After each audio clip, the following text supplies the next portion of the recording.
तो जी हाँ, arts classes Ranju Chaudhary में आप सभी का फिर से हार्दिक अभिनंदन है। जो हमने कल वीडियो बनाया था ऐतिहासिक स्रोत और उसके कुछ पार्ट्स हमने बताए थे, तो जो उनके साहित्यिक स्रोत हैं, साहित्यिक स्रोत में कल हमने वेद के बारे में बताया था और वेद को पढ़ने के लिए जो हमने वेदांग बताए थे, आज उसके विषय में हम चर्चा करेंगे। जी हाँ, तो आज किसके विषय में हम चर्चा करने वाले हैं? तो वेदांग के विषय में। वेदों का अर्थ समझने के लिए उसके सही उच्चारण के लिए वेदांग की रचना की गई है। तो वेदांग की संख्या कितने हैं? तो 6 हैं। वेदांग की संख्या कितने हैं? 6 हैं। कौन कौन से हैं? तो शिक्षा, कल्प, व्याकरण, निरुक्त, छंद और ज्योतिषी। हमने क्या कहा?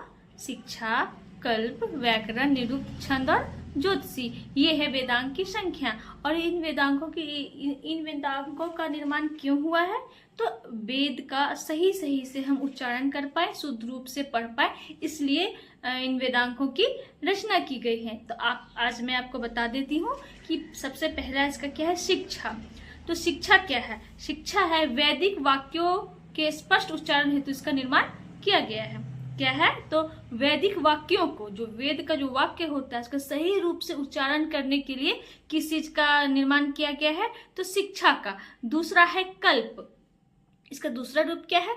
तो कल्प, वैदिक कर्म कांडों को संपन्न कराने हेतु जो हमारा यजुर्वेद है, यजुर्वेद में जो कर्म कांड दिए गए हैं, उस कर्म कांड को सही रूप से हो पाए, तो उसकी जो विधि है, उसके जो नियम है, वो सही रूप से उसे पढ़ पाए और उसे लागू कर पाए, इसलिए वेदांग की रचना की गई है। अब आ जाता है व्याकरण। तो आप लोगों को बता दें कि विश्व भर में सबसे अच्छा व्याकरण हमारे भारत का है। ठीक है, तो इसकी रचना कब हुई है व्याकरण में? तो वेद को पढ़ने के लिए ही इसकी रचना की गई थी।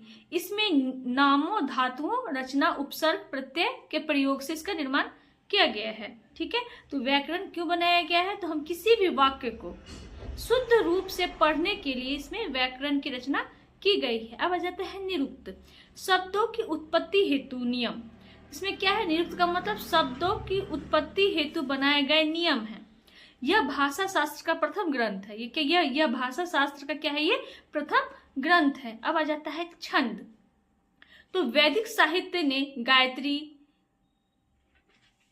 त्रिष्टुप, जगती, वृहति का प्रयोग किया जाता है। ठीक है। ज्योतिषी, इसमें ज्योतिषी शास्त्र के विकास को दिखाता है। इसमें क्या दिखाता है? ज्योतिष शास्त्र के विकास को दिखाता है। इसके प्राचीनतम आचार्य कौन थे?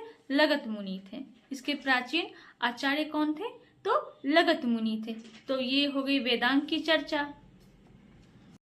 अगर मेरे द्वारा समझाए गए वेदांग के विषय में आपको पढ़ने में अच्छा लगा तो लाइक करें, कमेंट करें और चैनल को सब्सक्राइब करें।